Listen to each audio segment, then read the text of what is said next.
ছাপ্পান্নটির মতো। কটা বললাম? বর্তমান পৃথিবীতে দেশের সংখ্যা হলো 256টির মতো। Japan, German, England, Holland, Poland, Italy, Brazil, Thailand, Singapore, Burma, Hindustan, Pakistan, Bangladesh, Afghanistan, Iraq, Iran, Kuwait, Jordan, Arab, পারস্য, তুরস্ক, Libya, Nigeria, Indonesia, Malaysia, Sri Lanka, Burma, Tajikistan, Kazakhstan, Balochistan, Azerbaijan, Armenia, Saudi Arab, আরাম শাহী, শাম, সিরিয়া, মরক্কো, ইয়ামান, বুলগেরিয়া, মিশর, জর্ডান আছে না দেশ? এই টোটাল দেশের সংখ্যা পৃথিবীতে 256টির মতো। সব দেশে একটু খোঁজ খবর নেন, মরণের কষ্টের সময় কোনো ইঞ্জেকশন পুশ করলে স্বস্তিতে আস্তে আস্তে ঘুমিয়ে পড়ে মরণ হয়, কিংবা ওই যে গলায় ঘর ঘর করছে, শ্বাস নিঃশ্বাস টানতে অসুবিধা হচ্ছে, কষ্ট হচ্ছে রোগীর, কোনো একটু ওষুধ এক পান খাইয়ে দিলে স্বস্তিতে শান্তিতে আস্তে আস্তে ঘুমিয়ে পড়বে, মরণের কষ্ট আর হবে না। এখনো প্রযুক্তি যুগে কোনো দেশের বিজ্ঞান এই মরণের কষ্ট লাঘবের জন্য কোনো ওষুধ বা কোনো ইনজেকশন এখনো বানাতে পেরেছে? আল্লাহ বললেন কিয়ামত পর্যন্ত উম্মতে মুহাম্মাদীদের সব সমস্যা সমাধানের জন্য আমার আসমানি কিতাব, যার নাম হলো আল কোরআন। কি নাম? আল কোরআন। এই কোরআনের একটি নাম দিয়ে আমি পৃথিবীতে পাঠাই নাই। কিয়ামত পর্যন্ত উম্মতে মুহাম্মাদীরা যাতে সফলতা অর্জন করতে পারে, সব সমস্যার সমাধান পেতে পারে, এই জন্য আমি আল্লাহ যে কোরআন উম্মতে মুহাম্মাদীদের কাছে পাঠিয়েছি, এর নাম দিয়ে পাঠিয়ে দিয়েছি 36টি। কটি? তফসিরের কিতাবে লেখা, তফসিরে রুহুল বায়ান, তফসিরে মাওজুল কোরআন, তফসিরে বায়ানুল কোরআন, তফসিরে বাইজাবি, তফসিরে কাশফ, তফসিরে ইবনে কাসির, তফসিরে বিজলাল কোরআন, তফসিরে মারিফুল কোরআন, তফসিরে এমন করে নামি দামি কিতাব যেগুলো আছে, তফসিরে ইবনে কাসির থেকে শুরু করে যত কিতাব আছে সব কিতাবে লেখকেরা লিপিবদ্ধ করেছেন। আল্লাহ যে আসমানি ধর্মগ্রন্থ উম্মতি মুহাম্মাদের কল্যাণের জন্য পাঠিয়ে দিয়েছেন, এর নাম দিয়ে দিয়েছেন 36টির মতো। কোন বর্ণনাকারী বলেছেন 39টি। তবে এই 39টির তথ্য খুব বেশি মুফাসসিররা দেননি, 36টির উপরে বেশি মতামত। পৃথিবীতে কোরআন ছাড়া আরো অনেক ধর্মগ্রন্থ আছে না নাই? ঘুমিয়ে পড়েছেন সবাই, তাহলে আপনাদের কিছু বলছেন না। তাহলে আমার বক্তৃতা মনে হচ্ছে আপনাদের কড়া লাগছে নাকি? যদি কড়া লাগে তাহলে আমি স্ট্যান্ড ঘুরিয়ে দেব। কোরআন হাদিসের আলোকমালা একটু আলোচনা করছি, যদি আপনাদের মগজের সঙ্গে অ্যাডজাস্ট না হয়। আমি এখন ড্রাইভার, গাড়ি চালাচ্ছি, আপনারা যাত্রী বসে আছেন গাড়িতে। এখন এই রাস্তায় যদি গাড়ি চলতে আপনাদের অসুবিধা হয়, তাহলে একটু নক করে দেন, আমি আবার স্টার্ট ঘুরিয়ে অন্য দিকে চালাই। কি ঠিক বললাম না ভুল বললাম? কারণ ড্রাইভার আমি, এখন স্টারিং আমার হাতে। আর যদি বলেন হুজুর কোরআন হাদিস শুনবো না, কেচ্ছা গাইডে ঘটনা বলে, তাও আমি অধম জানি ইনশাআল্লাহ। একটা না বলবো, কোরআনের কথা হাদিসের কথা কিচ্ছু বলবো না। কিন্তু পয়গম্বর বলছেন যে মজলিসে কোরআন হাদিসের আলোচনা করা হয় না, ও মজলিসটা হলো শুকনো মজলিস। কি মজলিস? শুকনো মজলিস। এই শুকনো মজলিসে আল্লাহর রহমত পাওয়া কোনদিন সম্ভব হবে না। কারণ কোরআনের একটা অক্ষর পাঠ করলে সওয়াব কটা? 10টা। এই জন্য যিনি পড়বেন তারও নামামলে থলিতে জুটবে 10টা সওয়াব। যারা শুনবেন এদের কটা? 5টা তো নাকি? হ্যাঁ, আহা, কত বড় দামি কিতাব! যিনি শুনবেন, পড়তে হবে না, কানে শুনলে তারও আমলনামার থলিতে সওয়াব জুটবে 10টি। জোরে বলুন সুবহান। তাহলে কোরআন শোনা ভালো না খারাপ? ভালো। তাহলে আরেকটু এগিয়ে যাই সামনের দিকে নাকি? আমি কিন্তু সেই 3টি আমলের কথা বলেছিলাম, মনে আছে তো? আছে তো নাকি? না সব তাবারুকে চলে গেছে, নাউজুবিল্লাহ। আলহামদুলিল্লাহ, মনে রাখবেন। আমার ভাইরা, পৃথিবীতে যত ধর্মগ্রন্থ আছে, কারবা নাম বেদ, কারবা নাম পুরাণ, কারবা নাম গীতা, কারবা নাম ভগবত, কারবা নাম রামায়ণ, কারবা নাম মহাভারত, কারবা নাম গ্রন্থ সাহেব, কারবা নাম অনুসংহিতা, কারবা নাম উপনিষদ, কারবা নাম তৌরিদ, কারবা নাম জব্বুর, কারবা নাম ইনজিল। এভাবে যত ধর্মগ্রন্থ দেখতে পাই, অধিকাংশ ধর্মগ্রন্থের নাম এসেছে একটি করে। কটি বললাম? একটি করে নাম এসেছে। বেদের নাম বেদ, আর কোনো নাম নাই। যদিও পরবর্তীতে একটি নাম এসেছে শ্রুতি। পুরাণের নাম পুরাণ, একটাই মাত্র নাম। গীতার নাম গীতা, একটাই মাত্র নাম। ভগবতের নাম ভগবত, একটাই মাত্র নাম। রামায়ণের নাম রামায়ণ, একটাই মাত্র নাম। মহাভারতের নাম মহাভারত, একটাই মাত্র নাম। জেন্দাবাস্তার নাম জেন্দাবাস্তা, একটাই মাত্র নাম। গ্রন্থ সাহেবের নাম গ্রন্থ সাহেব, একটাই মাত্র নাম। মনুসংহিতার নাম মনুসংহিতা, একটাই মাত্র নাম। উপনিষদের নাম উপনিষদ, একটাই মাত্র নাম। তৌরিতের নাম তৌরিত, একটাই মাত্র নাম। জব্বুরের নাম জব্বুর, একটাই মাত্র নাম। ইনজিলের নাম ইনজিল। বর্তমানে নাম দেখা দিয়েছে তিনটি। কটি? ইনজিলের নাম বর্তমান ১বিংশ শতাব্দীর যুগ পর্যন্ত ইনজিলের একটি নাম নাই, এর নাম হয়েছে এখন তিনটি। আল্লাহ পাঠিয়েছিলেন যে ইনজিল কিতাব ঈসা নবীর কাছে পয়গম্বর মুহাম্মদ রাসূল আগমনের ৫০০-৭০০ বছর আগে। কত বললাম? ৬০০-৭০০ বছর আগে আল্লাহ একজন পয়গম্বর পাঠিয়েছিলেন মিশর সিরিয়ার দেশে। এনার নাম ছিল ঈসা রুহুল্লাহ, যিনি বিনা বাপে জন্মগ্রহণ করেছিলেন মা মরিয়মের পেটে। জানেন তো নাকি? বিনা স্বামীর ঔরসে সন্তান জন্ম দিয়েছিলেন মরিয়ম। এই ঈসা নবীর কাছে আল্লাহ আসমানে একটি কিতাব পাঠিয়েছিলেন। কিতাবটির নাম হলো ইনজিল। ভাষাটি ছিল সুরিয়ানি ভাষা। কি ভাষা? বর্তমানে সেই সুরিয়ানি ভাষার ইনজিল তামাম পৃথিবী খুঁজলে পাবেন না, পৃথিবী থেকে বিলুপ্ত হয়ে গেছে। তো এই ইনজিলের অনুসারী যারা পৃথিবীতে, Japan, German, England, Holland, Poland, ইতালির মানুষ, এরা সব অধিকাংশ ইনজিলের অনুসারী। এদের ইংরেজিতে বলা হয় খ্রিস্টান, বাংলা ভাষা আমরা বলি খ্রিস্টান। এরা এখন এই ইনজিলের নতুন একটা সংস্করণ করেছে। ওদের মাতৃভাষা ইংরেজিতে। জাপান, জার্মান, ইংল্যান্ড, হল্যান্ড, পোল্যান্ডের মানুষ, ওদের মাতৃভাষা ইংরেজি। তা সুরানি ভাষা আল্লাহ পাঠিয়েছিলেন যে ভাষায়, এমন করে তৌরিত বা জব্বুর আল্লাহ পাঠিয়ে দিয়েছিলেন এই পৃথিবীতে। আমার আল্লাহ পাক রব্বুল আলামিন হিব্রু ভাষায়, হিব্রু সে ভাষাও পৃথিবী থেকে উড়ে চলে গেছে। তামাম পৃথিবীতে কোথাও খুঁজলে পুরনো তৌরিত জব্বুর খুঁজে পাবেন না, দুনিয়ায় নাই। তো ইনজিলের অনুসারীরা পৃথিবীতে বর্তমানে যারা উচ্চ শিক্ষিত, হাজারে হাজার জন শিক্ষিত, ১০০-র ভিতরে ১০০ জন শিক্ষিত। ইংরেজদের ভিতরে একটা মূর্খ নাই। যত মূর্খ সব আমাদের মুসলমানদের ভিতরে। জোরে বলুন একটু নাউজুবিল্লাহ। ছেলে মেয়েদের আমরা শিক্ষা দিই না, জ্ঞান অর্জন করাই না। আল্লাহ নবী উতলুবুল ইলমা ওয়ালাউ কানা ফিস-সিন। শিক্ষা অর্জনের জন্য, জ্ঞান অর্জনের জন্য যদি সুদূর চীন দেশে যেতে হয় তাও যাও, শিক্ষা অর্জন করো, জ্ঞান অর্জন করো। কারণ শিক্ষাই হলো জাতির মেরুদণ্ড। কোনটা ন্যায় কোনটা অন্যায়, কোনটা ভালো কোনটা মন্দ, কোনটা সত্য কোনটা মিথ্যা, কোনটা হক কোনটা না হক, এটা যাচাই করা যাবে শিক্ষার মাধ্যম দিয়ে। কিন্তু আমরা শিক্ষার ধারে পাশে যাই না, যার কারণে পৃথিবীতে যত সম্প্রদায়ের মানুষ আছে তারা এখন মুসলমানদের চেপে ধরেছে, আগামীতে আরো ধরবে। যদি আমরা শিক্ষার প্রচার প্রসার না ঘটাই, এসডিও যদি আমাদের কেউ না থাকে, বিডিও যদি কেউ না থাকে, এমন করে হাকিম যদি কেউ না থাকে, জজ ব্যারিস্টার যদি কেউ না থাকে, ওদের জাতের জন্য ওরা চিন্তা ভাবনা নেবে, সাহায্য সহযোগিতা করবে। আর আমরা তো সেখানে কেউ নাই, আমাদের চরম বিপদে পড়তে হবে না, হবে না, হবে না, হবে না। কারণ আমরা তো সেখানে কেউ নাই, প্রতিবাদ করার মতো আমাদের কেউ নাই, আমরা তো সেখানে যাই না, দাঁড়াই না। এই জন্য একতরফা আইন চলছে। আর একতরফা আইন চলার কারণে সব থেকে বেশি বিপদে পড়ছে এখন আমার জাত, আমার কওম মুসলমান। কথাটা ঠিক বললাম না ভুল বললাম? আমার ভাইরা, এই পৃথিবীতে খ্রিস্টানিরা ওদের মাতৃভাষা ইনজিলের অনুবাদ করলো। অনুবাদটির নাম দিল ওল্ড টেস্টামেন্ট। কি নাম বললাম? ওই সুরিয়ানি ভাষা থেকে ওদের মাতৃভাষা ইংরেজিতে একটি বই লিপিবদ্ধ করলো, যার ইংরেজি নাম দিয়েছিল বাইবেল। কি নাম? বাইবেল। এই বাইবেলটার নাম দিয়ে পরবর্তীতে দেখলো বাইবেলের কিছু কিছু আইন খুব কড়া কড়া।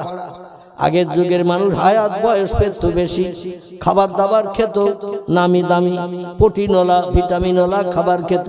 এখন তো সব ভেজালে পরিপূর্ণ, খুব বেশি আমাদের গায়ে শক্তি ক্ষমতা নাই, বেশি দিন বাঁচার সুযোগ নাই। এই জন্য কড়া কড়া আইন বাইবেলের মেনে চলা সম্ভব হবে না। এই জন্য তারা এখন নতুন বাইবেল আবার বানিয়েছে, কড়া কড়া আইনগুলো কাটাকুটি করে দিয়ে নতুন বাইবেল বানিয়েছে, নাম দিয়েছে তার নিউ টেস্টামেন্ট। কি নাম দিয়েছে? একটু কথা বলে। নিউ টেস্টামেন্ট মানে নতুন বাইবেল। আগে ছিল পূর্ণ বাইবেল, আল্লাহ যেটা পাঠিয়েছিলেন ঈসা নবীর কাছে, এর ইংরেজিতে নাম বাইবেল, আর সুরিয়ানি ভাষায় তার নাম ছিল ইনজিল। এখন যেখানে যেখানে কড়া কড়া আইন, সেগুলো কাটাকুটি করে এখন নর্মাল লোয়ার কোয়ালিটির বানিয়েছে, সবার পক্ষে মেনে চলতে সুবিধা হয়। আমাদের কোরআনের বয়স কম না বেশি? বেশি না কম? আমাদের কোরআনের বয়স হয়েছে দেখতে দেখতে 1450 বছর। কত বললাম? 1450 বছর। তাহলে কোরআনও পূর্ণ হয়েছে না এখনো নতুন আছে? একটু কথা বলেন না। কোরআন নতুন আছে না পূর্ণ হয়েছে? মূর্খ মানুষের কাছে কোরআন পূর্ণ হয়ে গেছে। 1450 বছর আগের গুদম পোষা মাল, নাউজুবিল্লাহ বলে। কিছু কিছু মুসলমান এমন মন্তব্য করে চায়ের দোকানে বসে, অতীতকালে 1450 বছর আগে, 1500 বছর আগের কোরআন মডার্ন যুগে, বিজ্ঞানের যুগে, শিক্ষার যুগে চলবে না, ও গুদম পচা হয়ে গেছে। একটু চিল্লায়ে বলুন নাউজুবিল্লাহ। আল্লাহ বলেন বিশ্ববাসী বয়সক্রমে সব ধর্মগ্রন্থ পূর্ণ হবে, এটা ঠিকই। যে কোনো জিনিস নূতনের একটা মর্যাদা মহব্বত থাকে। 2000 বছর 20 বছর হয়ে গেলে সেই জিনিসের আর নূতনের মতো কদর মহব্বত থাকে। আমার কোরআনের বয়স হয়েছে 1450 বছর। বাইবেলের মতো যেন ধারণা করিও না, বেদের মতো ধারণা করিও না, পুরাণের মতো ধারণা করিও না, গীতার মতো পূর্ণ হয়ে গেছে ধারণা করো না, জেন্দামস্তার মতো ধারণা করো না। আমি কোরআনে যে 36টি নাম দিয়ে তোমাদের ঘরে পৌঁছে দিয়ে দিয়েছি, কিয়ামত পর্যন্ত যত সমস্যার সম্মুখীন হবে, যত বিপদে মুসিবতে পড়বে, এক একটা সমস্যার সমাধানের জন্য আমার কোরআন এক একটা নাম নিয়ে তোমাদের ঘরে চলে গেছে। এক একটা নামের মাধ্যম দিয়ে এক একটা সমস্যার সমাধান করে উম্মতে মুহাম্মাদি তোমাদের মুখে হাসি ফুটাবে। একটু চিল্লায়ে বলুন সুবহানাল্লাহ। নারায়ে তাকবীর, নারায়ে তাকবীর। আল্লাহ বলছেন আমি কোরআনের একটি নাম দিয়েছি মজিদ। কি নাম? কোরআন মজিদ একটা নাম আছে না নাই? আছে না নাই? কোরআন মজিদ। কোরআন শরীফের উপর পৃষ্ঠা দেখবেন একটা গোল চক্র আঁকা থাকে, দেখেছেন? উপরের কভারটা মাথায় দেখবেন, উপরের কভারের মাঝখানে একটা গোল চক্র আঁকা থাকে, এর ভিতরে নাম লেখা থাকে 3টি মতান্তরে 4টি। কটি বলা? ধর্মগ্রন্থ কোরআনের 4টি নাম ওই মাঝখানের গোল চক্রের ভিতরে লিপিবদ্ধ থাকে। একটা নাম কোরআন শরীফ, একটা নাম লেখা থাকে কোরআন মজিদ, একটা নাম লেখা থাকে ফুরকানুল হামিদ। জোরে বলুন একটু সুবহানাল্লাহ। একটা নাম লেখা থাকে কোরআন শরীফ। আল্লাহ বলছেন কোরআন মজিদ বলে আমি তার একটি নাম দিয়ে পাঠিয়েছি। আরবিতে মজিদ শব্দের বাংলা অর্থ হলো নূতন, নূতন, নূতন। 2000, 5000, 10,000 বছর বয়স হলো, আমার কোরআন উম্মতে মুহাম্মাদীদের কাছে পূর্ণ হবে না। যতদিন পশ্চিম দিকে সূর্যোদয় না হবে, আমার কোরআন উম্মতে মুহাম্মাদীদের কাছে মজিদ নামের মর্যাদা রক্ষা করে থাকবে। মজিদ শব্দের বাংলা অর্থ হলো নূতন, নূতন, নূতন। আমার কোরআন পুরানো হবে না। জোরে বলুন একটু সুবহানাল্লাহ। আল্লাহ বলছেন কোরআনে আরেকটি নাম দিয়েছি দোয়া। ও বান্দা বান্দিরা, এলাকার মেম্বার তোমার পক্ষে না, প্রধান তোমার পক্ষে না, গ্রামের মোড়ল তোমার পক্ষে না, থানার ওসি তোমার পক্ষে না, পাড়া প্রতিবেশী সব এক পক্ষে, তুমি আলাদা আর এক পক্ষে। কোথায় যাবে তুমি? কার কাছ থেকে সমস্যার সমাধান করে তোমার চেপে ধরেছে মৌপকার মতো চতুর্দিক থেকে। আল্লাহ বলছেন কোরআনে একটি নাম দিয়েছি দোয়া। ও বান্দা, রাতের গো হারাম করে বিবি বাচ্চার মায়া ছেড়ে শান্তি সজ্জায় লাথি মেরে তুমি একটু যায় নামাজে দাঁড়িয়ে যাও। রাত্র দ্বীপ প্রহরের পরে আমি একটি নামাজ তোমাদের জন্য কোট করে দিয়েছি মনোবাঞ্ছা পূর্ণের জন্য। জোরে বলুন একটু সুবহানাল্লাহ। কোরআনের 15 পারা, কত পারা? 15 পারা। সূরাটির নাম হলো সূরাতুল বনি ইসরাঈল। কি নাম বললাম? সূরা বনি ইসরাঈল। আল্লাহ সেখানে একটি নামাজের নাম কোট করে দিয়েছেন।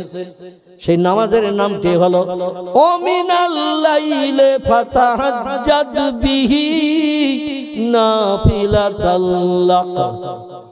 জোরে বলুন আল্লাহু আকবার। আর একটু জোরে বলুন আল্লাহু আকবার।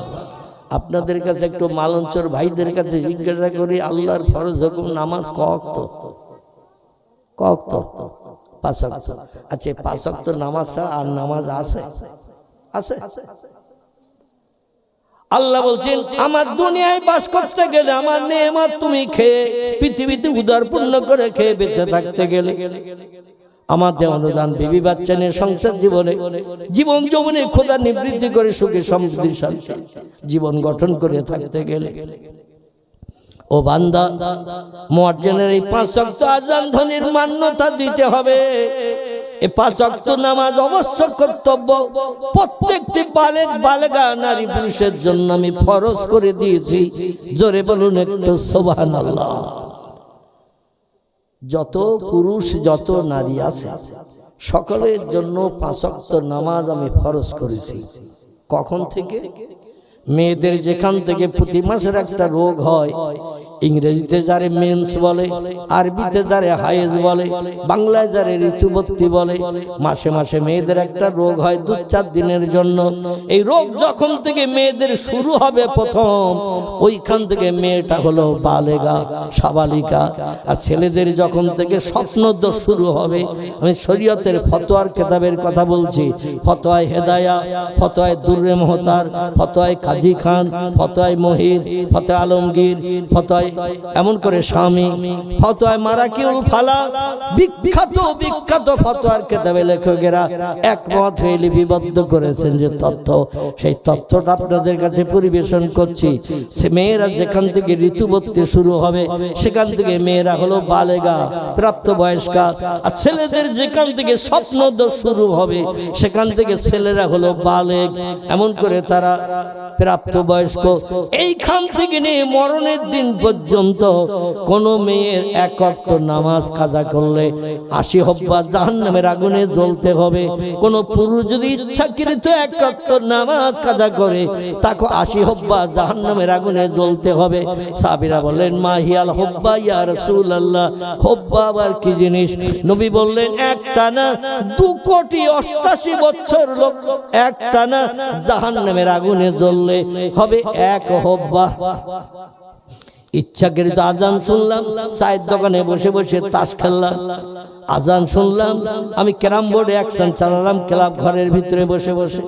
এদিকে অবশ্য ক্যারাম বোর্ড টোট কেউ খেলে না, চার দোকানে তাসও কেউ বোধহয় খেলে না, খেলেটা নাকি আজান চলছে।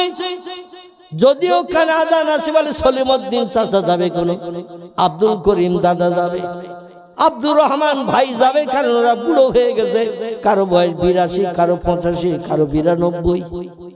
ওদের 3 কাল গেছে, 1 কাল বাকি। কখন আজরাইল এসে চাবি মোড়া দেয় ওরাই যাবে কোন মসজিদে।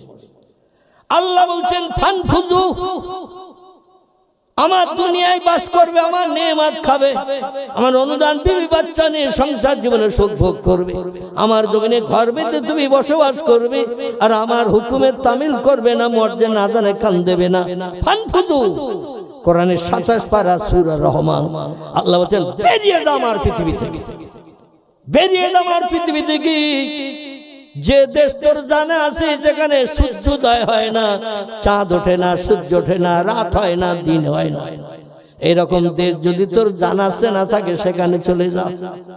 আমার ইবাদত করতে হবে না, আমার হুকুম তামিল করতে হবে না, আমার দুনিয়ায় বাস করবি, আমার নেয়ামত খাবি, আমাদের অনুদান বিবি বাচ্চা নিয়ে জীবন যৌবনে খোদা নিবৃত্তি করে সংসার জীবনে সুখ ভোগ করবি, আর আমার মর্যাদা না জানে কান্দিবি না।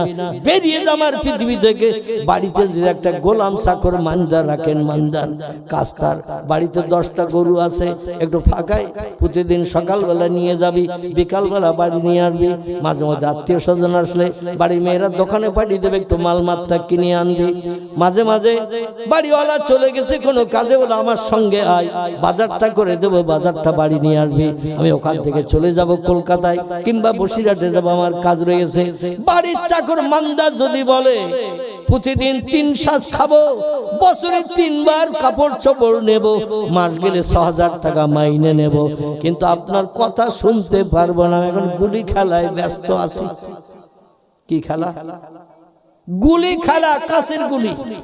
আমি এখন গুলি খেলছি, যেতে পারবো না মালঞ্চে, যেতে পারবো না বিকালবেলা গরু আনতে। আপনার হুকুম তামিল করে আমি এখন এই কাজটা করতে পারবো না, এখন খেলায় মত্ত হয়েছে। বাড়িওয়ালা ওরে রাখবে না, গলা ধাক্কা দিয়ে বার করে দেবে। একটু কথা বলে বেরিয়ে যা শয়তান। প্রতি মাসে 6000 মাইনে দেই, প্রতি বছর 3 বার করে নতুন জামা কাপড় দেই, প্রতিদিন 3 সাজ করে খেতে দিই, আর একটা কথা শুনিস না, কথা বললেই বলি গুলি খেলছি, এখন অমুক খেলায় মত্ত আছে, গাদি খেলছি, ফুটবল খেলছে, ক্রিকেট খেলছে। মালিক যেমন তারে রাখবে না, আল্লাহ বলছেন বেরিয়ে যা আমার পৃথিবী থেকে, আমার দুনিয়ায় তোর থাকার অধিকার নাই। আল্লাহ কত বড় রহমান, কত বড় রহিম, কত বড় গফফার, কত বড় করিম। আল্লাহ রাগের বসে পড়ে বললেন আমার নেয়ামত খাচ্ছিস, আমার জমিনে বাস করছিস, আর আমার হুকুম মানবি না। রাগের বসে বলেছি বেরিয়ে যা, ফানফুজু বেরিয়ে যা, কিন্তু লা তানফুজু না। ও বান্দা তুই যাবি কোথায়? কোথায় যাবি তুই? যেখানে যাবি সেও আমার বানানো পৃথিবী, ঠিক না? যেখানেই যাবি সে আমার বানানো পৃথিবী। আমার পৃথিবী ছাড়া কোথাও যাওয়ার জায়গা তুই খুঁজে পাবি না। ইল্লা বিসুলতান, সব পৃথিবীর দেশ, জীব জন্তু, কীট পতঙ্গ, সাগর শরীর, পাহাড় পর্বত, আমি আল্লাহ আমার হুকুম মেনে চলে, আমার হুকুমের খেলাফ কেউ করে না। কেবল যারে সৃষ্টি সেরা বানিয়েছি, লাকাদ খালাকনাল ইনসানা ফি আহসানি তাকবীম। জোরে বলুন একটু আল্লাহু আকবার। আল্লাহ কোরআনে সূরা 3 ভিতরে তত্ত্ব কট করে দিয়ে বলছেন, যত সৃষ্টি চোখে দেখতে পাও, যত সৃষ্টি চোখে দেখতে পাও না, সমস্ত সৃষ্টির ভিতরে আমি একটা সৃষ্টিকে সেরা করে মর্যাদাবান করে বানিয়েছি, তার নাম আমি কোরআনে সূরা 3 ভিতরে কোট করে দিয়েছি, লাকাদ খালাকনাল ইনসানা ফি আহসানি তাকবীম। সেই সৃষ্টির নাম হলো ইনসান। আরবিতে যার নাম হলো ইনসান, ইংরেজিতে তার নাম হলো ম্যান, বাংলায় তার নাম হলো মানুষ। মানুষ মানুষ আল্লাহ হচ্ছে যত সৃষ্টি পৃথিবীতে বাস করে, সব সৃষ্টির ভিতরে আমি সেরা করে বানিয়েছি মানুষকে। জোরে বলুন একটু সুবহানাল্লাহ। আল্লাহর দুনিয়ায় বাস করতে গেলে আল্লাহর হুকুম, মালিকের কথা গোলাম চাকরের মানতে হবে না? হবে না? আমরা আল্লাহর গোলাম চাকর মানদার কিনা? একটু কথা বলেন। আল্লাহর গোলাম চাকর মানদার। আল্লাহ বলছেন ওমা খলাকতুল জিন্না ওয়াল ইনসা ইল্লা লিয়াবুদুন। ও মানুষ আর জিন, তোমাদের দুটো জাতিকে পৃথিবীতে পাঠিয়েছি কেবল আমার ইবাদতের জন্য। মুয়াজ্জিন যখন আজান দেবে সব কাজে লাথি মেরে দেবে, বিবি বাচ্চার মায়া ছেড়ে দেবে, বিছানার সজ্জা থেকে উঠে পড়বে, আমার জন্য একটু জমিনে কপাল ঠেকিয়ে সিজদা করবে। তিরমিজি শরীফের হাদিস। ছোট্ট একটা তথ্য দিই, তাহলে আপনাদের বুঝতে আরো সুবিধা হবে। তথ্যটি হলো এই, ইমাম আবু ঈসা তিরমিজি রাহমাতুল্লাহ আলাইহি ওনার লিখিত হাদিসের কিতাব, নাম হলো তার শামাইলে তিরমিজি। এই তিরমিজি শরীফের ভিতরে পয়গম্বর বলছেন, বান্দারা যখন তাকবীর তাহরিমা বেঁধে নামাজে যখন দাঁড়িয়ে যায়, নিয়ত করে দাঁড়িয়ে যায়, ইমামের পিছনে দাঁড়িয়ে থাকলো, ইমাম সূরা কেরাত পড়ছে, মুক্তাদিরা পিছনে দাঁড়িয়ে শুনছে। আল্লাহ কোরআনে বলছেন, অরকাউ মার রাকিন, ইমাম যদি রুকুতে যায় তোমরাও রুকুতে যাও, ওয়াসজুদু মাস সাজিদিন, ইমাম যদি সিজদায় যায় ইমামের দেখা দেখি তোমরাও সিজদায় যাও। ইমাম যদি ডাইনে বামে সালাম ফিরায়, আসসালামু আলাইকুম ওয়া রাহমাতুল্লাহ, আসসালামু আলাইকুম ওয়া রাহমাতুল্লাহ, ইমামের দেখা দেখি তোমরাও সালাম ফিরাও। ইমামের নামাজ কবুল হয়ে গেলে টোটাল মুক্তাদিদের নামাজ আমি আল্লাহ কবুল করে নেব। জোরে বলুন সুবহান। কারণ ইক্তেদাই তু বিহাযাল ইমাম, ইমামের অনুকরণ করেছে যারা পিছনে দাঁড়িয়ে, ইমামের নামাজ কবুল হয়ে গেলে আমি মুক্তাদিদের নামাজও কবুল করে নেব। এখন ইমাম যখন সিজদায় যায় কিছু পড়ে না, চুপ করে থাকে। ইমাম যখন রুকুতে যায় কিছু পড়ে না, চুপ করে থাকে, মাজা হাট করে পড়ে। আমার ভাইরা, তিরমিজি শরীফের হাদিস, পয়গম্বর বলছেন, ইমামের দেখা দেখি আমার কোন উম্মত যদি সিজদায় চলে যায়, সিজদায় চলে যে কপালে ধুলা লাগালো, নাকে খড় দিল, নাকটা জমিনে লাগাতে হয় না? আমাদের আল্লামা রুহুল আমিন রাহমাতুল্লাহ আলাইহি তিনি তার লিখিত কিতাবের ভিতরে লিপিবদ্ধ করে দিয়েছেন, জরুরি মাসাইলের ভিতরে, নামাজ শিক্ষার ভিতরে আলগা করে দেখবেন। আগে লাগা, এই বাচ্চাই, এরা তো শুনবে না, লোকে শুনতেও দেবে না। সরি বস, আরো সরাই দাও, ওরা তো 13 হাত দূরে সরাই দাও, এক জায়গায় রেখো না। মানে ইবলিস শয়তান ও নিজে তো শুনবে না, আর যারা শুনবে তাদের শুনতে দেবে না বলে ও বাচ্চাদের ভিতরে আসর করে। মিনাল জিন্নাতে ওয়ান নাস, কোরআনের সূরা নাসের ভিতরে আছে না, মিনাল জিন্নাতে ওয়ান নাস। আল্লাহ বলছেন জিনেদের ভিতরেও শয়তান থাকে, মানুষের ভিতরেও শয়তান থাকে। শয়তান এই বাচ্চাদের ফেভার করে নিয়ে ওদের দিয়ে গল্প গুজব চালাচ্ছে, মানুষ যাতে ভালো শুনতে না পায়, বুঝতে যাতে অসুবিধা হয়। কারণ বুঝলে তো জান্নাতে যাবে, শয়তান জাহান্নামে একা ফুটতে চায় না। এজন্য আমাদের সবাইকে নিয়ে যেতে চায়। আল্লাহ শয়তানের হাত থেকে আমাদের হেফাজত করুন, সকলে বলুন আমিন। পয়গম্বর বলছেন, বান্দারা যখন সিজদায় যায়, আল্লামা রুহুল আমিন রাহমাতুল্লাহ আলাইহির কথা বলছিলাম, তিনি জরুরি মাসাইলের ভিতরে লিখেছেন, নামাজ শিক্ষার ভিতরে তত্ত্ব দিয়েছেন, সিজদায় গেলে আগে লাগাতে হবে কপাল। কি লাগাতে হবে? আগে লাগাতে হবে কপাল, পরে লাগাতে হবে নাক। ওটার সময় আগে নাক তুলতে হবে, পরে কপাল তুলতে হবে। আমরা কিন্তু অনেকে এসব তথ্যগুলো অবগত নই। ঠিক বললাম না ভুল বললাম? ওঠার সময় কিন্তু আগে নাক উঠাতে হবে, পরে কপাল তুলতে হবে শেষে। আর প্রথমে সিজদায় গেলে আগে লাগাতে হবে কপাল, পরে লাগাতে হবে নাক। এই সিজদায় যে আল্লাহর বান্দারা যখন তাসবিহ পাঠ করে, সুবহানা রাব্বিয়াল আলা, সুবহানা রাব্বিয়াল আলা। আপনারা মালঞ্চে অন্য পড়ে, এখানে অন্য পড়ে তো নাকি? তাম পৃথিবীতে যত মসজিদ, সব মসজিদের তাসবিহ একই। ঠিক না ভুল? সব দেশের মসজিদের তাসবিহ একই, কোন জায়গায় দুই নাই। জোরে বলুন একটু সুবহান। তিরমিজি শরীফের হাদিস, পয়গম্বর বলছেন, কোন বান্দা যখন সিজদায় চলে যায়, দুই চোখের পাশে দুটো হাত রেখে চোখ দুটো আড়াল করে রাখে, বাইরের দৃশ্য দেখা থেকে বঞ্চিত করে দেয়, চোখ যাতে বাইরে দেখতে না পায়। এই চোখের পাশে হাত দুটো রেখে চোখ আড়াল করে দিয়ে কপাল জমিনে লাগিয়ে যখন ধুলা মাখায়, নাকে খড় দেয়, আর তাসবিহ পড়ে, সুবহানা রাব্বিয়াল আলা, সুবহানা রাব্বিয়াল আলা।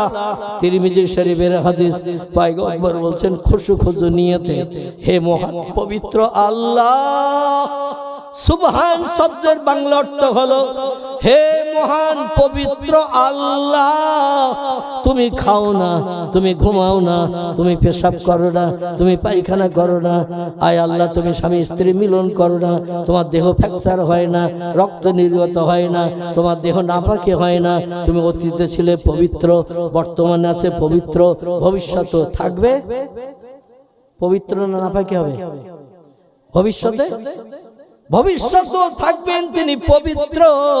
এই তাসবিহটা কোনো বান্দা যখন দুটিবার মাত্র পাঠ করে, হে মহান প্রভু আল্লাহ, তুমি সব শক্তির ঊর্ধ্বে এবং তুমি হলে মহান পবিত্র, তোমার মতো পবিত্র আর কেউ নাই। জোরে বলুন একটু সুবহানাল্লাহ। এবং সব শক্তির ঊর্ধ্বে তুমি রব্বিয়াল আলা শব্দটির বাংলা অর্থ হলো আল্লাহ হলো সব শক্তির ঊর্ধ্বে, তার উপরে ক্ষমতার কারো নাই নাই নাই। এই তাসবিহটা দুটিবার যদি কোন নবীর উম্মত পাঠ করে, আল্লাহ নবী বলছেন আল্লাহ খুশিতে এত বাগবাগ হয়ে যায়, আনন্দে এত আত্মহারা হয়ে যায়। আল্লাহ ডেকে বলেন, যা রে বান্দা যা, আমি তোর সারা জীবনের গুনাহ মাফ করে দিয়ে বেগুনাহ মাসুম বানিয়ে দিলাম। একটু জোরে হবে না? আর একটু জোরে হবে না? আচ্ছা, আমরা সেজদায় যখন যাই তাসবিহ কবার পড়ি? কবার? আমরা সেজদায় যাই কমপক্ষে তাসবিহ পড়ি 3 বার, ঠিক কি না? কিন্তু মসজিদে যখন জামাতে নামাজ হয়, ইমাম সাহেব কতবার পড়ে তাসবিহ বলে মনে হয়? হ্যাঁ, ইমাম সাহেব কমপক্ষে অন্তত 7 বার 8 বার 9 বার পড়ে। এই জন্য পড়ে সব মুসল্লিদের যাতে 3 বার ভালোভাবে পড়ার সুযোগ হয়। আমরা যেমন সোনার ক মিনিট লাগে? 1 মিনিট লেগেছে, হাফ মিনিটের ভেতরে হয়েছে না হয়নি? কিন্তু ইমাম সাহেব সেজদায় যদি যায়, তাসবিহটা একটু পবিত্রতা অবলম্বন করে খুশু খুজুর নিয়তে অক্ষরগুলোর মাখরেজ আদায় করে সুবহানা রব্বিয়াল আলা এইভাবে যদি 5 বার 7 বার পড়ে, এমন কিছু মুসল্লি আছে ওদের তার ভিতরে অন্তত 7 বার পড়া হয়ে যায়। ঠিক বললাম না ভুল বললাম? ও তখন বলে একটু মাথা উঁচু করে দেখি হুজুর উঠেস কিনা। মাথা উঁচু করে দেখি ইমাম সাহেব পাছা উঁচু করে মাথা সেজদায় রেখে দিয়েছে। বলছে আমার 7 বার হয়ে গেল, হুজুরের 3 বার এখনো হয়নি। তো এখন আল্লাহর কোরআনের নির্দেশ, ইমামের দেখা দেখে রুকুতে যাও, ইমামের দেখা দেখে সেজদায় যাও, ইমামের দেখা দেখে ডাইনে বামে সালাম ফিরাও। এখন ও আগে থাকতে ঠেলে উঠেছে হুজুর উঠেস কিনা দেখার জন্য। এখন যদি দেখে হুজুর এখনো সেজদায়, ও আবার সেজদায় যায় না। বাচ্চা ছেলেদের দেখবে ওর আবার সেজদায় যায়, আবার সেজদায় গিয়ে 4 বার 5 বার পড়িয়ে নিয়ে আবার মাথা তুলে দেয়, হুজুর এখনো উঠেনি। ওর তখন মনে মনে ধারণা হচ্ছে হুজুর বোধহয় সেজদায় দিয়ে মরিয়ে গেছে। 1 বার 5 বার 1 বার 7 বার 7 আর 5 কত 12-13 বার পড়লাম 2 বার করিয়ে, তাও হুজুর এখনো মাথা তোলে না। হুজুর বোধহয় সেজদায় দিয়ে মরিয়ে গেছে। কে হুজুরের ডাকবে এই অপেক্ষায় বাচ্চারা থাকে না, অনেকে অপেক্ষায় থাকে। একটু খুশু খুজু নিয়তে আল্লাহর উপরে একাগ্রতা নিয়ত করে নামাজে থাকতে হবে। নামাজে আমি আসি সেজদায় করাকাত হয়েছে, মাঝে মাঝে আমাদের মনে হয় না। ঠিক বললাম না ভুল বললাম? হুজুর 3 রাকাত পড়লো না 2 রাকাত পড়ে বসলো না 4 রাকাত হয়ে গেল। মানে নামাজ পড়তেছে মন আছে জুতোই, নামাজ পড়ছি মন আছে দোকানে শাটারে, তাড়াতাড়ি এসে তালা দিয়েছি। তো নামাজ পড়ছি মন আছে বাড়ি খোকারমার কাছে ইলিশ মাছ কিনে দিয়েছি, গরম গরম ঝোল দিয়ে বাংলাদেশের পদ্মার ইলিশ খাবো।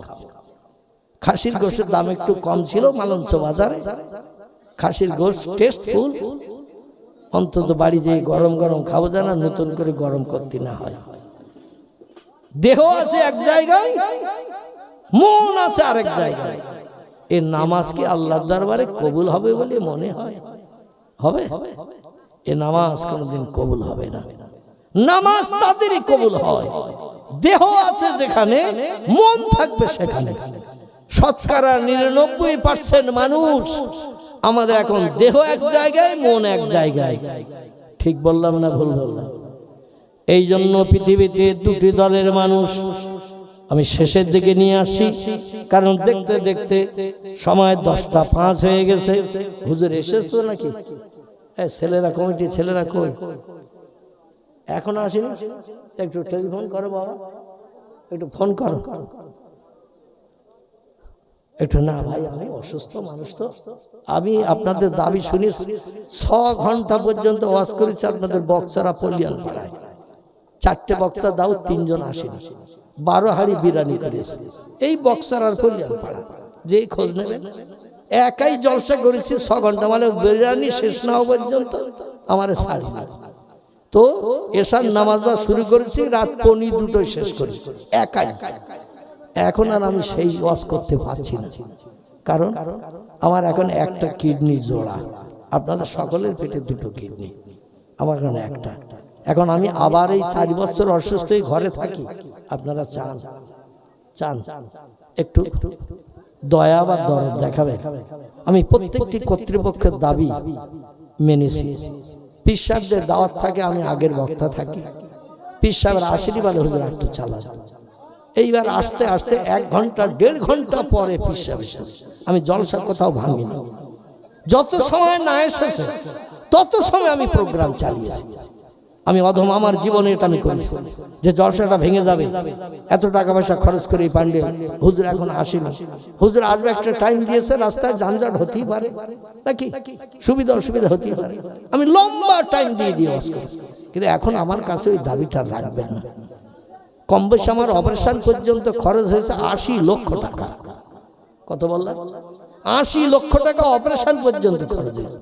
তারপরও 21টা করে ট্যাবলেট দৈনন্দিন খেতে হয়েছে, 4 বার করে পেটে ইনসুলিন ঢোকাতে হয়েছে। এখনো 3 বার করে ঢোকাতে হয় নাভিতে ইনসুলিন, এখনো 3 বার করে ঢোকাতে হয়। শুনলে তাজ্জব হয়ে যাবে। এরপরও আমি হাঁকাচাল্লা করে ওয়াজ করি অতীত কাল থেকে নিয়ে। আমি যখন বক্তৃতা করি মনে করেন ওনার পেটে কিডনি 3টে, এ মনে করেন না করেন না, কিন্তু আমার পেটে এখন একটা কিডনি জোড়া। আম গাছে যেমন কলম বাঁধে, ওই রকম কলম বাঁধা মতো জোড়া। এই জন্য খুব পেশার সৃষ্টি করবেন না।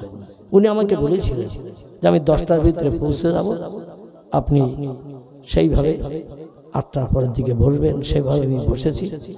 আমার কর্তৃপক্ষ ভাইদের কাছে আমি অনুরোধ করছি, ওনার কাছে একটু ফোন করেন কত দূর এসেছে বা কাছাকাছি এসেছে কিনা। আসলে আমি ছাড়বো ইনশাল্লাহ, তবে খুব বেশি প্রেশার আমার দেবেন না, যাতে আমি আবার কঠিন রোগে পতিত হই। চিরসুখী জন ভ্রমে কি কখন, চিরসুখী জন ভ্রমে কি কখন, ব্যথিত বেদনা বুঝিতে পারে, কি যাতনা বিষে বুঝিবে সে কিসে, কবু আসি বিষে দংশ নিজারে। সাপে যার কেটেছে সেই জানে সাপের বিষের যন্ত্রণা কি, সাপে যারে সবল দেয়নি দংশন করেনি, ও সাপের বিষের জ্বালা জীবনে কি অনুভব করতে পারবে নাকি, কোনদিন বুঝবে না সাপের বিষের জ্বালা কি। এজন্য আমি অধম এই কঠিন রোগে আক্রান্ত, আল্লাহ একটু সুস্থ করেছেন, আপনাদের কাছে দোয়া চাই। আল্লাহ পাক যে অবস্থায় রেখেছেন এখনো পূর্ণ সুস্থতা পেতে পারি নাই, এখনো চলতে গেলে আমার গা টলে। আমি কিছুটা পথ হেঁটে আসছিলাম মেন রোড থেকে, টলাটলি করছিলাম। 2 জন ভাই ছিল আমার সঙ্গে, সম্ভবত মরহুম বাড়িওয়ালার জামাই, জানার বাড়ি খেড়িয়া, উনি ছিলেন আমার সঙ্গে। তো আমি হাঁটতে পারছিলাম না, তো ওনার হাত ধরে ধরে বাকি রাস্তাটা ওইটা। হ্যাঁ এসেছে নাকি? আচ্ছা ঠিক আছে, মোটা একটু আশ্বাস করি, অসুবিধা নেই। একটু দরুদ শরীফ। আল্লাহুম্মা সাল্লি আলা সাইয়্যিদিনা মাওলানা মুহাম্মদ ওয়া আলা আলি সাইয়্যিদিনা মাওলানা। অভয়ে বাণী দিল তারা, অভয়ে বাণী দিল তারা, ও আমিনা বিবি, শিশু পুত্র তোমার হবে শেষ জামানার নবী। যে শিশুকে দেখে তারা, যে শিশুকে দেখে তারা রাসূল মেনে গেল, সেই নবীরই মোহাব্বতে দরুদ মোমিন পড়ো। আল্লাহুম্মা সাল্লি আলা সাইয়্যিদিনা মাওলানা মুহাম্মদ ওয়া আলা আলি সাইয়্যিদিনা মাওলানা মুহাম্মদ। আসুন শেষ সংক্ষেপের দিকে এগিয়ে চলে যাই। আল্লাহ পাক কোরআনে সূরা বাকারায় জানিয়েছেন, মান আমানা বিল্লাহি ওয়াল ইয়াউমিল আখিরে ওয়া আমিলা সালিহান। আমি বক্তৃতার প্রারম্ভে এই আয়াতটা দিয়ে আমি বক্তৃতার সূচনা শুরু করেছিলাম। এই আয়াতটার ভিতরে আল্লাহ তিনটি আমলের কথা বলেছেন, তিনটি কাজের কথা বলেছেন। একটি হলো আমারে না দেখে তোমাদের বিশ্বাস করতে হবে তোমাদের প্রভু স্রষ্টা বলে একজন মালিক আছে। আছে না নাই? আচ্ছা, আল্লাহরে কে কে দেখেছেন একটু হাত তুলে দেখান। পৃথিবীতে একজন ব্যক্তি দেখেছে, আমি বক্তৃতার মাঝখানে বলেছিলাম, তার নাম হলো মুহাম্মাদুর রাসূলুল্লাহ সাল্লাল্লাহু আলাইহি সাল্লাম। আল্লাহকে তিনি দেখার সুযোগ পেয়েছিলেন জীবনে 53 বছর বয়সে রজব মাসের 26 তারিখের দিনগত রাত আল্লাহর সামনে বসে, আরশ কুরসির সামনে বসে, আরশের ভিতরে বসে একটানা আল্লাহর চেহারা দেখেছিলেন 27 বছরের লম্বা মেয়াদ। আর একজন পয়গম্বর আল্লাহর দেখার জন্য অনুরোধ করেছিলেন মাদানী দেশের তুর পাহাড়ের খেজুর গাছের তলায় দাঁড়িয়ে। মনে আছে যে খেজুর গাছের কথা বলছি? এই খেজুর গাছটা এখনো বেশি আছে, তত্ত্ববিদরা তথ্য দিয়েছেন। এই খেজুর গাছের তলায় দাঁড়িয়ে মুসা নবী আল্লাহর কাছে কথা বলতেন, আর খেজুর গাছের পাতা কথা ধরে নিয়ে 7 আসমান পাড়ি দিয়ে সিদরাতুল মুনতাহা টপকিয়ে আল্লাহর কাছে পৌঁছে দিতেন। জোরে বলুন সুবহানাল্লাহ। মুসা নবী সমস্যার কথা বলতেন, আল্লাহ প্রত্যুত্তর দিতেন, খেজুর গাছের মাথার পাতায় ধরে নিত কথা। আর মুসা নবী আল্লাহর কথা শোনার জন্য গাছের গায়ে রিসিভারে কান দিয়ে বসে থাকতেন, খেজুর গাছের গায়ে কান দিয়ে বসে থাকতেন। আমরা এখন মাঝে মধ্যে মোবাইলে রিসিভারটা কানে ধরি না আওয়াজটা শোনার জন্য। আগে দেখবেন ল্যান্ড ফোন যখন হয়েছিল একটা লম্বা মার্কা বেকার রিসিভার ছিল না, মুখের কাছে একটা কথা বলতো আর একটা কানে শোনা যেত। ল্যান্ড ফোন এখন আর নাই, আগে ছিল। তো যাই হোক, এই রকম উনি গাছের গায়ে কান দিয়ে বসে থাকতেন। আল্লাহর তরফ থেকে হাওয়ার মাধ্যম দিয়ে কথা চলে আসতো, খেজুর গাছের পাতা ধরে নিত। দেখবেন খেজুর গাছের ভিতরে সুতার মতো, তামার তারের মতো চোঁচ আছে না নাই? আছে না নাই? খেজুর গাছের ভিতরে দেখবেন সুতার মতো, তামার তারের মতো সরু সরু চোঁচ আছে। ওই চোঁচের মাধ্যম দিয়ে গাছের পাতা ধরে নিয়ে কথাটা আমাদের পয়গম্বর মুসা নবীর কানে পৌঁছে দিয়ে দিত। মুসা নবী সমস্যার সমাধান করে বাড়ি আসতেন আর বলতেন, রব্বে আরেনি, আল্লাহ তোমার সঙ্গে আমার কথোপকথন হয়, সমস্যার সমাধান হয়, মনে শান্তি পাই, কিন্তু তোমার তো একটা দিন আমি দেখতে পাই না। এই পৃথিবীতে বিজ্ঞানীরা বানিয়েছে মোবাইল মেশিন। আগের মোবাইল মেশিন আমার কাছে একটা আছে, আমি অতীত কাল থেকে ব্যবহার করি, আল্লাহ যতদিন বাঁচায় ততদিন ব্যবহার। এই হচ্ছে আমার মোবাইল, আমি অতীতকাল থেকে এটাই ব্যবহার করি, এছাড়া আমি দ্বিতীয় মোবাইল ব্যবহার করি না। এখন বর্তমান প্রযুক্তির যুগে একটু লম্বা মার্কা মোবাইল বেরিয়েছে না বেরোয়নি? আচ্ছা, ওখানে একটু আঙুলের স্পর্শ করলি মনের মানুষ প্রথম বেরোবে না বেরোবে না? এখানকার ছেলেদের নেই, আমি এদের নামে বদনামটা দেব না, কারণ যাওয়ার সময় ঘা কত খেয়ে যেতে হবে। এখানকার ছেলেদের মনের মানুষ নেই। আমাদের বসিরহাট মানে নদীর ওপারে, নদীর ওপারে, মালঞ্চ নদীর ওপারে। আর ওরা শীতের রাতে কেউ এখানে আসেনি, আমার ঘা খাওয়ার দরকারও নেই। ঠিক বললাম না ভুল বললাম? আল্লাহু আকবার। এখন অধিকাংশ মানুষের কাছে, আগে আলেম ওলামারা বাড়িতে রেডিও রাখলে বলতো ওর বাড়ি খাওয়া যাবে না, বলতে না বাবাজি। তারপরে টেলিভিশন যখন আসলো শোকেসের মাথায়, আমি যার বাংলা নাম দিয়েছিলাম বৌমা। কি নাম? আমার পুরনো ক্যাসেট শুনবেন, তাতে এই নাম দেয়ারই বৌমা। এই জন্য বৌমা নাম দিয়েছিলাম। ওরে ভালো নতুন কাপড় দিয়ে ঢেকে রাখে, আর নিজের স্ত্রীর গায়ে হাতে মাথায় পেটে সব ফাঁকা, আর ওরে ঢেকে রেখেছে সুন্দর কাপড় দিয়ে। টেলিভিশন যন্ত্র মাঝে মধ্যে সায়াসের অনুষ্ঠানের সময় ঘড়িতে তাকিয়ে যখন দেখে, বৌমার ঘুমটা তখন আলগা হয়ে যেত।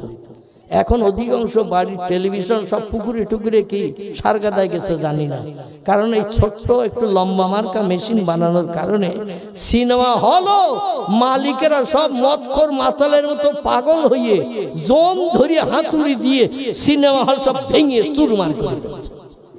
ঠিক বললাম না ভুল বললাম? যদি বলেন হোয়াট ইজ দ্য ডকুমেন্ট, তাহলে একটু বলবে এই বসিরহাটে যেতে হবে, খুব বেশি দূর যেতে হবে না, আপনাদের ঘটকপুকুর যেতে হবে। খুব দূরের নাকি? এখান থেকে বোধহয় 12-13 কিলোমিটার দূর নাকি ঘটকপুকুর যাবে। ওখানে দুটো সিনেমা হল ছিল, ওই ভাঙাড়ির দিকে যে একটু কষা খাল পার হয়ে। একটার নাম ছিল নূরমহল, একটার নাম ছিল পাখিজা। ঠিক বললাম না ভুল বললাম? দুইটা বন্ধ।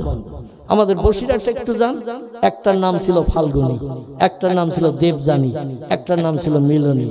মালিকদের মাথায় কি ঘুম পোকা ধরলো, জম ধরিয়ে হাতুড়ি দিয়ে শুধু বেরিয়ে, শুধু ভাব, টোটাল সিনেমা হল ভেঙে চুরমার করে। দেবযানীও ভেঙেছে, ফাল্গুনীও ভেঙেছে। খোলা পাতায় বাদুড়ে রোডে যেতে একটা সিনেমা হল ছিল, নাম তার বলাকা, সেও ভেঙেছে। দেগঙ্গা বাজারের আগে ব্যাকের পাশে বাজারে ঢুকতে ডান পাশে একটা সিনেমা হল ছিল, নাম ছিল তার তারা, সেও ভেঙে কমপ্লিট। মানো সিনেমা হল এখন পকেটের ভিতরে বিজ্ঞান ঢুকিয়ে দিয়েছে। ঠিক বললাম না ভুল বললাম? এক সিনেমা হলে গেলে 2-4 ঘন্টা এক ফিল্ম দেখতে হয়, আর পকেটের ভিতরে সিনেমা হলে 1000 ফিল্ম সব রেডি করা আছে না? আরে আল্লাহর নবী তিরমিজি শরীফের হাদিসে জানাচ্ছেন, যে ঘরের দেওয়ালে জীবজন্তুর ফটো ক্যালেন্ডারে পিকচারে টানিয়ে রাখা হয়, ওই ঘরটি ইসলাম শরীয়তে নাজায়েজ হারাম সাব্যস্ত হয়। ও ঘরে নামাজ কালাম তসবিহ তালিল জিকির আজকার কোরআন তেলাওয়াত আল্লাহর দরবারে কোনোদিন কবুল হবে না, হবে না, হবে না। জোরে বলুন একটু নাউজুবিল্লাহ। ক্যালেন্ডারে পিকচারে যদি কোনো মানুষের ফটো, জীবজন্তুর ফটো, মাছের ফটো, চলমান জীবজন্তুর ফটো যদি ক্যালেন্ডারে টানিয়ে রাখা হয়, একটা বাচ্চা রোগী আর একটা বাচ্চা ডাক্তার দুই কানে স্ট্যাথোস্কোপের বেকানল ঢুকিয়ে দিয়ে টাকার মতো মেশিন নিয়ে একটা বাচ্চা আর একটা বাচ্চার ট্রিটমেন্ট করতে, রোগী দেখতে। এরকম ক্যালেন্ডার আছে না নাই? আছে না নাই? আমাদের মেয়েরা ঘরে যখন শোকেস নিয়ে আসে, শোকেসের ভিতরে দেখবেন সাজিয়ে রাখে মাঝখানের কাছে একটা বাঘ, বাঘের সামনে হরিণ, আর এক জায়গায় রেখেছে বিড়াল, তার সামনে রেখেছে ইঁদুর, আর এক জায়গায় দেওয়ালের গায়ে প্রজাপতি, বড় থেকে ছোট কিংবা ছোট থেকে বড়, লাইনে লাইনে সাজানো আছে 13টা। অনেক বাড়িতে আসে না নাই? এই জীবজন্তুর ফটো যদি কোনো ঘরে শোকেসে রাখা হয়, বাঘ হরিণ ধরতে যাচ্ছে, বিড়াল ইঁদুর খেতে যাচ্ছে, বক কলসির ভিতরে মুখ ঢুকিয়ে এখন পানি খাচ্ছে কি শরবত খাচ্ছে আল্লাহই জানে। বগের সামনে কলসি বসিয়ে রেখেছে, আর বগ লম্বা মুখ ঢুকিয়েছে কলসির ভিতরে, কি খাচ্ছে আল্লাহই জানে। এখানকার মেয়েরা ভালো সব রাখে টাকে না, এখানকার মেয়েদের নামে বদনাম দেব না, কিন্তু আমাদের বসিরহাট এলাকার কথা বলছি। একটা সুন্দরবনের জঙ্গলের বাঘের মেকার বানিয়ে রাখা হয়েছে, সেখানে রাখা হয়েছে ইঁদুর, রাখা হয়েছে বিড়াল, রাখা হয়েছে খরগোশ, রাখা হয়েছে বিভিন্ন জীবজন্তু ঘরের সৌন্দর্য শ্রীবৃদ্ধির জন্য। ও মা বোনেরা, আপনি যদি নামাজি হন, কোরআন তেলাওয়াতকারী হন, আপনার পরিশ্রম বেকার চলে যাবে গো মা, কোনদিন আপনার ইবাদত আল্লাহর দরবারে কবুল হবে না। এখন এই মোবাইল যদি চালু করেন, এর ভিতরে ঢোল তবলার বাজনি বাজে না, বাজে না? নাসেই শরীফের হাদিস, আল্লাহ নবী বলছেন যে ঘরে ঢোল তবলার বাজনি বাজে, ওই ঘর ইসলাম শরীয়তে না যায়, হারাম সাব্যস্ত হয়। নবী বলছেন আমি বাজনি হারাম করতে এসেছি, কারণ বাজনির মাধ্যম দিয়ে শয়তান আমার উম্মতদের পাগল বানায়। হারমোনিয়াম, সেতারা, ঢোল তবলা, বিভিন্ন বাজনি, কাশি, পিয়ানো আছে না, বিভিন্ন বাজনি। এই সমস্ত বাজনি যদি মোবাইলের ভিতরে জোরে যদি আওয়াজ হয়, ঘরে যদি বাজে, ও ঘর আল্লাহর রহমতের ঘর হবে না, ও ঘর হবে গজবের ঘর। আল্লাহর আসমানি গজবের জন্য অপেক্ষা করতে হবে। আল্লাহ আমাদের হেফাজত করুন, সকলে বলি আমিন। আমার ভাইরা, পৃথিবীতে দুটি দলের মানুষ আল্লাহর আপন বানিয়েছিলেন, আল্লাহর কাছে যেটা চেয়েছেন সেটা পেয়েছেন। আল্লাহ বলেন প্রথমে আমার না দিকে বিশ্বাস করো, আমি একজন মালিক আছি। 2 নম্বর হলো পরকাল বলে একটা লম্বা জিন্দেগি বানিয়ে রেখেছি, অল ইয়াউমিল আখির, পরকাল বলে একটা লম্বা জিন্দেগি বানিয়ে রেখেছি।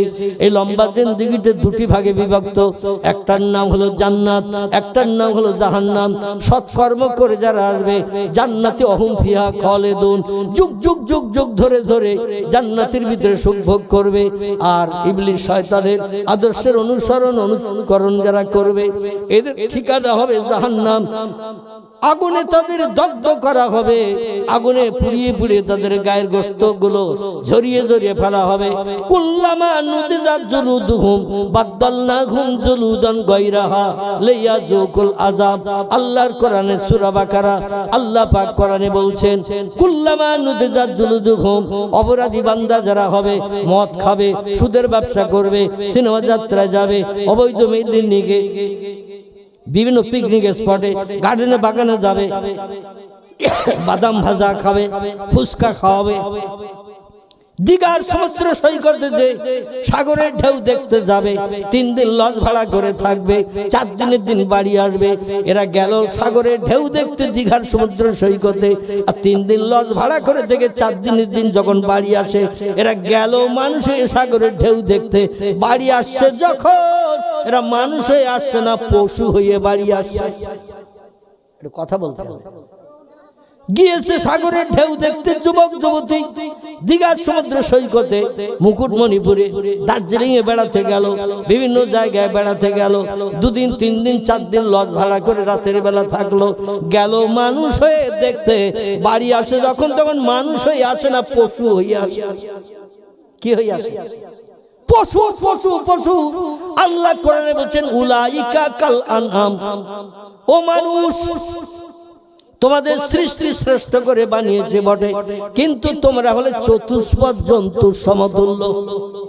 উলাইকা কাল আনআম, তোমরা চতুষ্পদ জন্তুর সমতুল্য।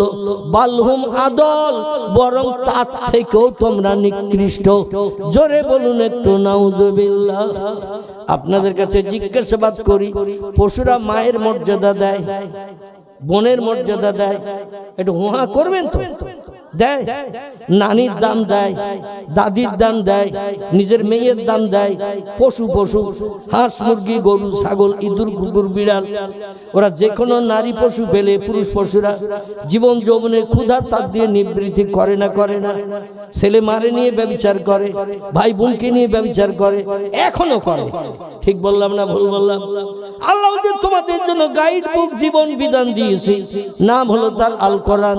পশুদের দিই নাই, বাঘ, ভাল্লুক, হাতি, সিংহ, গন্ডার, ইঁদুর, কুকুর, বিড়াল, সাপ, বিচ্ছু, ব্যাঙ, মাছি, মশা, পিপিলিকা, কীট পতঙ্গ, জীব জন্তু, যত সৃষ্টি চোখে দেখতে পাচ্ছ, কাউকে জীবন বিধান দেয়নি, গাইড বুক দেয়নি, জীবন বিধান দেয়নি, কেবল দিয়েছি মানুষকে।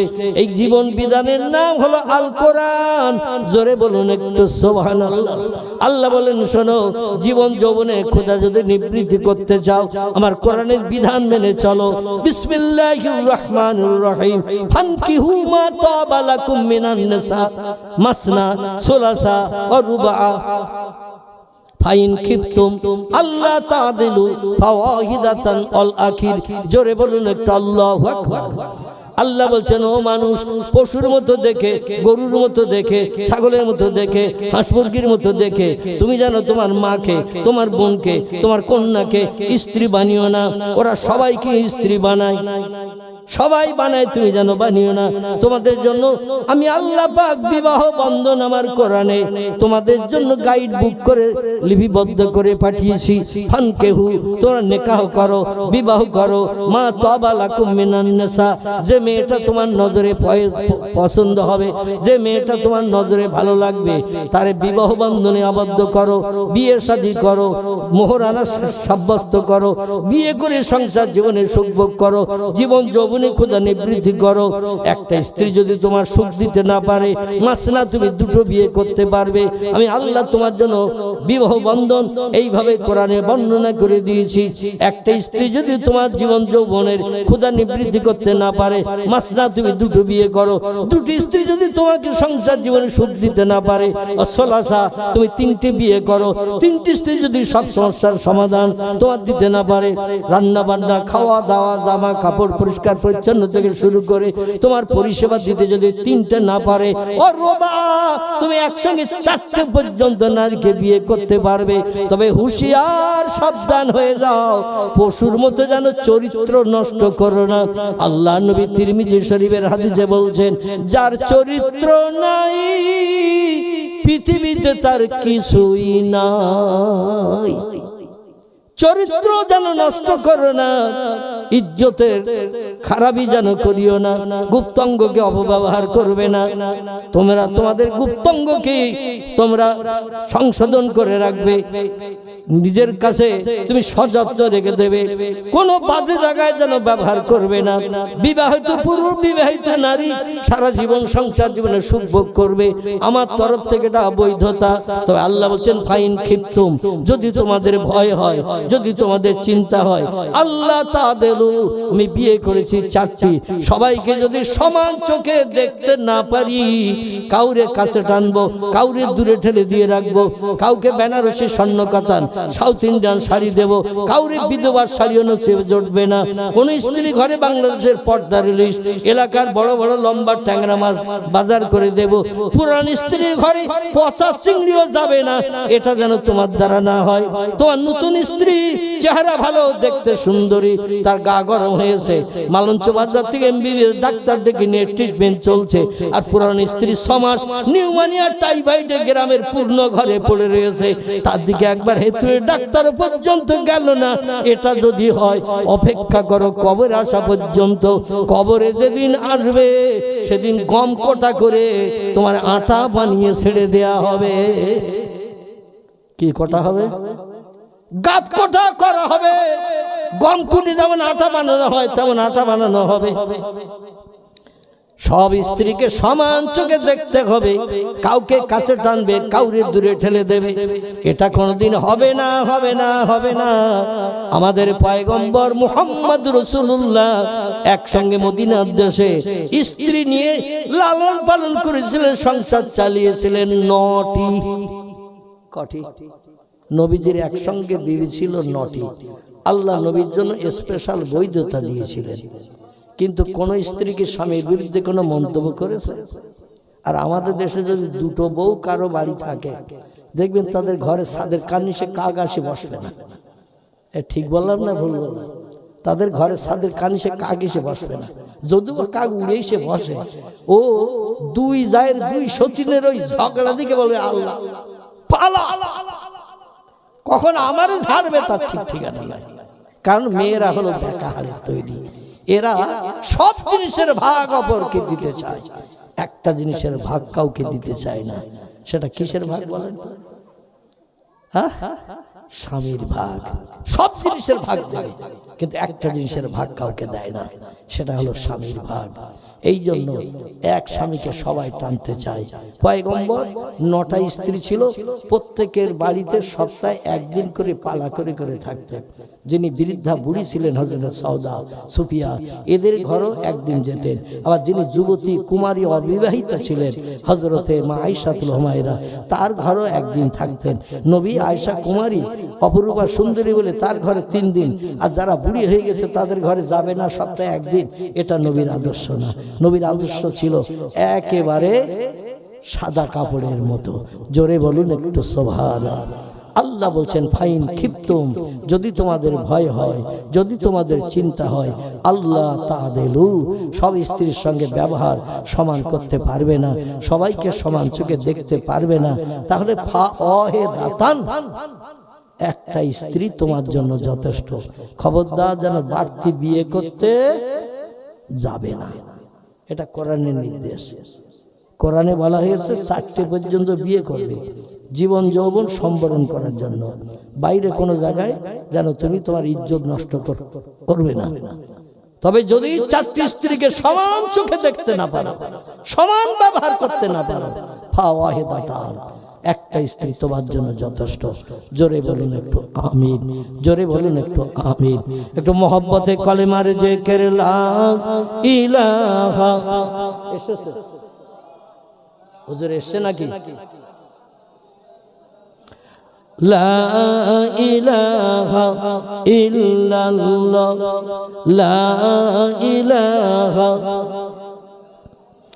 লা ইলাহা ইল্লাল্লাহ মুহাম্মাদুর রাসূলুল্লাহ। কলেমা সঙ্গের সাথী, কলেমা হবে গোরের বাতি, তাই পড়ো কলেমা দিবারাতি, কলেমা ছাড়া নাই কো গতি, বলো লা ইলাহা ইল্লাল্লাহ, লা ইলাহা, লা ইলাহা, লা ইলাহা ইল্লাল্লাহ মুহাম্মাদুর রাসূলুল্লাহ।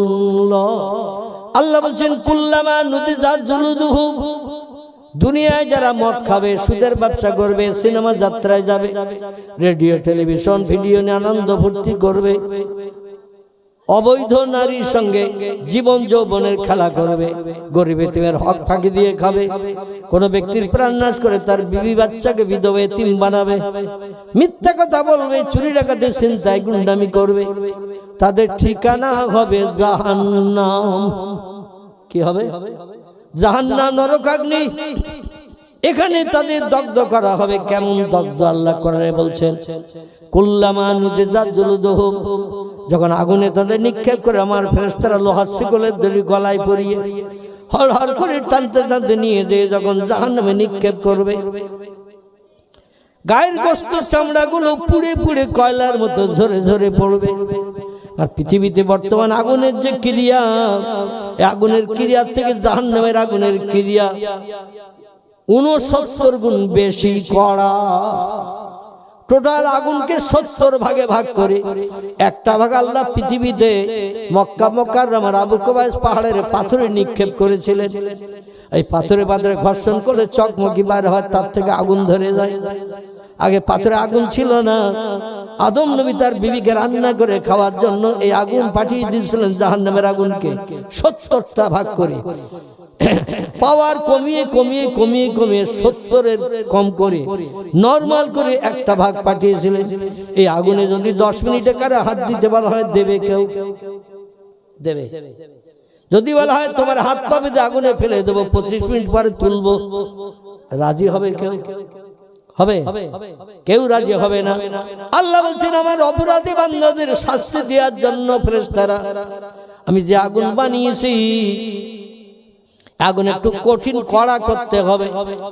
ফেরেশতারা বললেন ইয়া রব্বি, কি করে কড়া করব বলুন? আল্লাহ বলছেন ওই আগুন তোমরা জ্বালাতে থাকো, জ্বালাও। রড জ্বালিয়ে যেমন গুড় করা হয়, গুড়, খেজুরের রস, আখের রস, তালের রস জ্বালালে গুড় হয় না? হয় না? আচ্ছা, রসের কালার গুড়ের কালার একরকম তো? রসের কালার আর গুড়ের রং আলাদা। এটা একটু বলবেন, তাহলে আমি বুঝবো যে আপনারা বুঝতে পারছেন। আর যদি চুপ করে থাকেন, আমি বুঝবো আমার একাই বকছি আর একাই শুনছি। আমার ভাইরা, আল্লাহ বলে আগুন জ্বালাও, কড়া করো, কড়া। ফেরেশতারা বললেন ইয়া রব্বি, কতদিন জ্বালাতে হবে? আল্লাহ বলেন আলফা সানা, 1000 বছর ধরে জ্বালাও। 1000 বছর ধরে আগুন জ্বালানো হলো। আল্লাহ বলেন জ্বালিয়েছ আগুন? ফেরেশতা বলেন না, আমি আর রব্বি হ্যাঁ। আল্লাহ বলেন আগুনের কালার এখন কেমন হয়েছে বলো? ফেরেশতা বলেন 1000 বছর আগুন জ্বালিয়ে গাঢ় করার কারণে আগুনের রং এখন হয়েছে সাদা। কি হয়েছে? আগুনের কালার রং হয়েছে সাদা। আল্লাহ অপরাধীদের শাস্তি দেওয়ার উপযুক্ত এখনো হয়নি, আবার 1000 বছর জ্বালাও। 2 দিন 5 দিন 10 দিন 1 মাস 2 মাস 6 মাস নয়, 1 বছর 2 বছর নয়, হাদিসের 1000 বছর জ্বালিয়ে জ্বালিয়ে রড জ্বালিয়ে যেমন গাঢ় করে গুড় করা হয়, ওই রকম জ্বালানো হলো আবার 1000 বছর। জ্বালানোর পর আল্লাহ বলেন এ আমার ফেরেশতা, আইয়ুহাল মালায়েকা, এ আমার ফেরেশতারা বলো, কুল কুল তোমরা বলো এখন আগুনের কালার রং কেমন হয়েছে? ফেরেশতারা বলেন ইয়া রব্বি, আগুনের কালার পরিবর্তন হয়ে আহমার, লাল বর্ণ ধারণ করেছে। আল্লাহ বলেন মদ খাবে যারা, সুদ খাবে যারা, ব্যভিচারী করবে যারা, গরিবদের হক ফাঁকি দিয়ে খাবে যারা, এমন করে মানুষের প্রাণ নাশ করে বিবি বাচ্চারা বিধবা এতিম বানাবে যারা, পৃথিবীতে আমার কোরআনের নির্দেশের বিরুদ্ধে কাজ করবে যারা, তাদের উপযুক্ত শাস্তি দেওয়ার আগুন এখনো হয়নি। লাল রঙের আগুন দিয়ে শাস্তি দেওয়া যাবে না, আবার 1000 বছর জ্বালাও। তিরমিজি শরীফের হাদিস। আবার ফেরেশতা 1000 বছর ধরে আগুন জ্বালিয়েছে। জানবার আল্লাহ বললেন মা হিয়া ইয়া আইয়ুহাল মালায়েকা, এবার আগুন কেমন দেখতে হয়েছে বলো, মা তারা একটু দেখে বলো। ফেরেশতারা বলল রব্বি আল্লাহ,